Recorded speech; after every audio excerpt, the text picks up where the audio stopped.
en 2012. Les soldats maliens ont été égorgés, éventrés. Et nos parents arabes et touaregs qui étaient parmi fidèles à l'État malien, on les a éventrés pour sortir les intestins, les égorger. Pour quel but?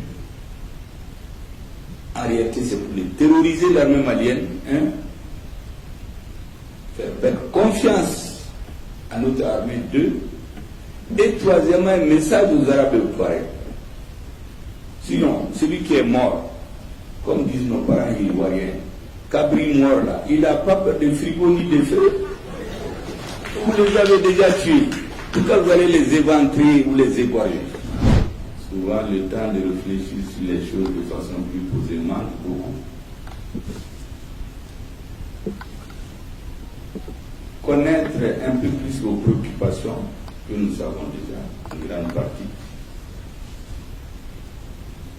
Et surtout, vous passer un message. L'histoire de nos pays, sous la haute direction des 3 chefs d'État, a pris l'ascenseur, j'allais dire, a choisi une accélération jamais égalée dans l'histoire récente de l'Afrique. Vous savez que les peuples ont toujours souhaité être ensemble. Les frontières que nous avons sont des frontières artificielles. Ceux qui ont des parents anciens combattants savent très bien que de l'armée coloniale, ce qu'on appelle abusivement les tirailleurs sénégalais, autrement dit les Africains noirs de l'Afrique de l'Ouest, leur langue de travail c'était le doula pratiquement. Parce qu'en réalité, les vrais combattants, les hommes les plus braves, ils venaient du Sahel, de la Haute-Volta en Centrale, du Niger et du Mali. Ces hommes et ces femmes ont toujours souhaité être ensemble. Les contingences politiques ont souvent amené à des considérations loin des préoccupations des peuples. Aujourd'hui, un heureux concours de l'histoire, survenu à la suite des malheureux concours de ce qu'on appelle abusivement la lutte contre le terrorisme, ce heureux concours a fait que des dirigeants ont émergé de ces 3 peuples pour les conduire. Nous sommes convaincus, nous souhaitons vers des lendemains meilleurs. Ces lendemains reposeront essentiellement sur l'affirmation de la personnalité de leur peuple, de la souveraineté de leur État sur l'ensemble de leur territoire national, du respect strict de la forme républicaine et laïque de nos États. Nous avons donc des présidents qui se sont donné la main. Aujourd'hui, ce qu'ils attendent, c'est un soutien inconditionnel à toute épreuve,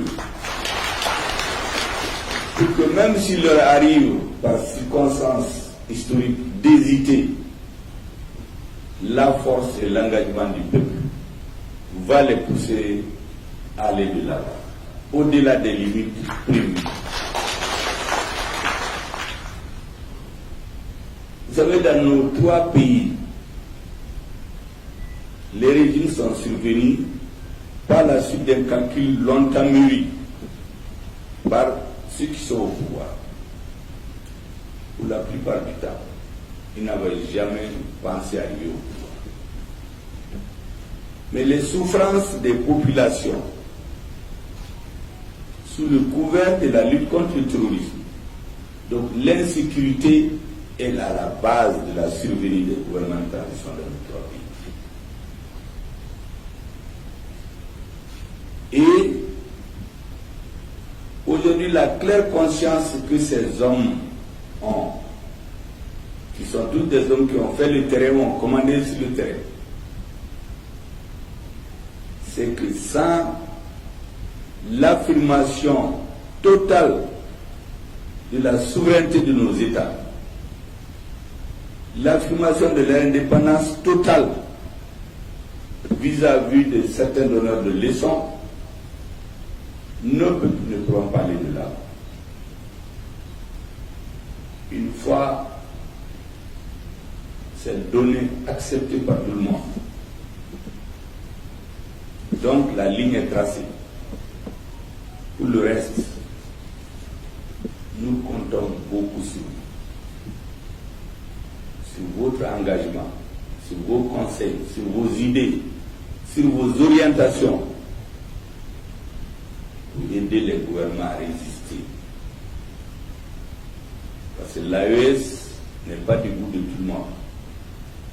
Tout n'est pas de plus.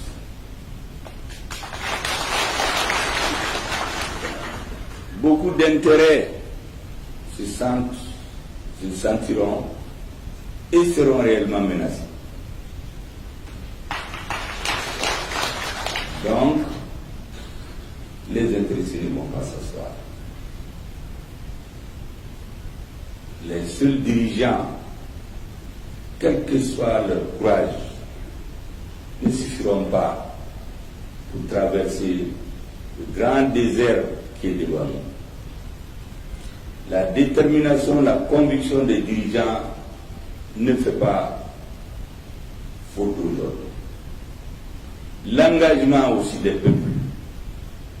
Et vous savez, les adversaires pensent que tout ce qui se fait en Afrique, c'est un feu de paille. Ça ne peut pas durer. Il y avait la même ferveur au moment des indépendances.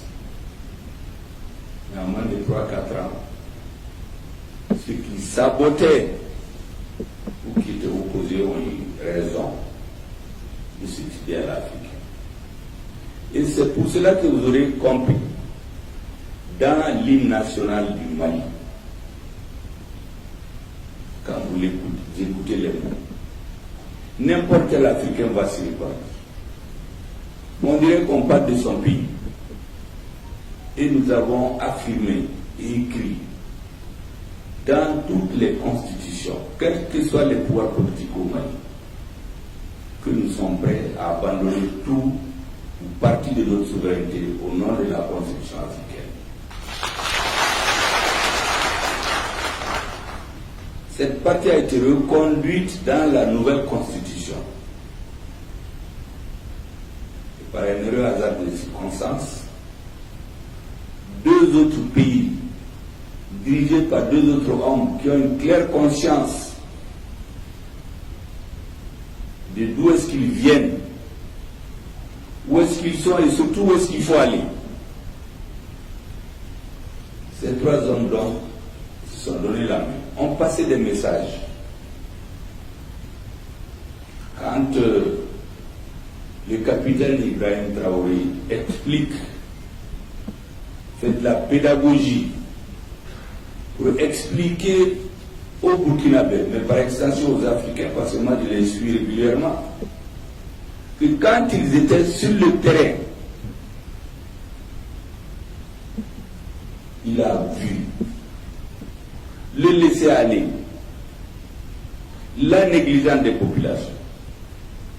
Il a vu comment on dit quelque chose le jour et on fait la nuit autre chose. Il était dans l'effort de l'aménagement au Mali. Ce qu'on disait aux Maliens et ce qu'on leur faisait faire comme militaires, c'était totalement différent. Et donc, il n'a pas besoin de lire dans les livres d'histoire pour une prise de conscience. Il l'a vécu.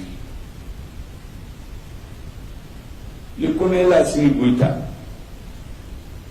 fait partie des militaires qui ont été empêchés à cause d'intérêts obscurs de faire leur entrée à Kidal. Et les affaires du Mali ont trouvé des alliés à l'intérieur du Mali pour effectivement bloquer nos militaires.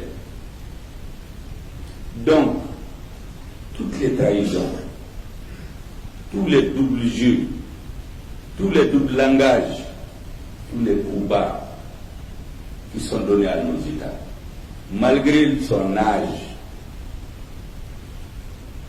l'âge de ses camarades qui l'ont vu, ils n'ont pas besoin qu'on leur explique qu'est-ce qui se passe. Ce qu'il fallait, c'est l'appel du peuple. Un appel désespéré auquel ils ont répondu un jour, le 18 août 2020. Au Niger, il y a une phrase célèbre que je répète à l'envi, qui a été énoncée par le président Tchani au Mali. Il dit qu'ils veulent que l'AES ait comme objectif, et ils travaillent à cela, pour que le Sahel devienne non une zone d'insécurité, mais une zone de prospérité. Je pense qu'après ça, il n'y a plus de commentaires. Parce que c'est la conclusion d'un long débat. Et donc, quand vous vous retrouvez avec ces hommes d'expérience, de vision, qui n'attendent qu'être soutenus, parce que s'il n'y a pas la compréhension des peuples, ça ne peut pas aller loin. Quand on a la chance d'avoir des hommes avec une telle vision, nous avons l'ardente obligation historique et politique de les soutenir, de les encourager, de les aider à passer les caps. Ça, c'est le deuxième message, l'un des messages que je voudrais vous envoyer. Le troisième message, c'est de comprendre que les forces armées et de sécurité de nos trois pays, ce sont elles en réalité qui ont payé, qui payent, qui paieront toujours le coût le plus élevé pour la restauration de notre honneur et de notre dignité. Au Mali, dans les différents discours, je les appelle, pour ceux qui comprennent le tout là, les monébodés. Vous avez en français, je ne sais pas comment on va dire, vous avez la douleur à l'intérieur qui vous ronge, et vous trouvez un docteur qui vous aide à sortir cette douleur et la soigner. En cela, on vous restitue votre santé et l'espoir. Elles ont donné à notre peuple le sentiment de fierté, le sentiment de pouvoir se prendre en charge, mais surtout la confiance. Et avec la confiance, nos peuples peuvent tout faire. Avec la confiance, on peut soulever des montagnes. Vous savez, c'est un grand pays, c'est qu'ils apprennent à leurs enfants dès qu'ils sont petits. On leur met dans le cerveau, on leur fait croire qu'ils sont les meilleurs au monde. Quand vous voyez un jeune Américain, il va tout de suite te dire qu'ils sont les meilleurs au monde.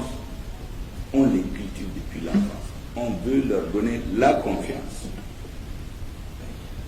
Et si nos peuples ont confiance, rien ne leur est impossible. Donc, gratitude éternelle à nos forces armées de sécurité. Dans notre ce qui s'est passé récemment au Burkina Faso, c'était pour en finir avec le pouvoir.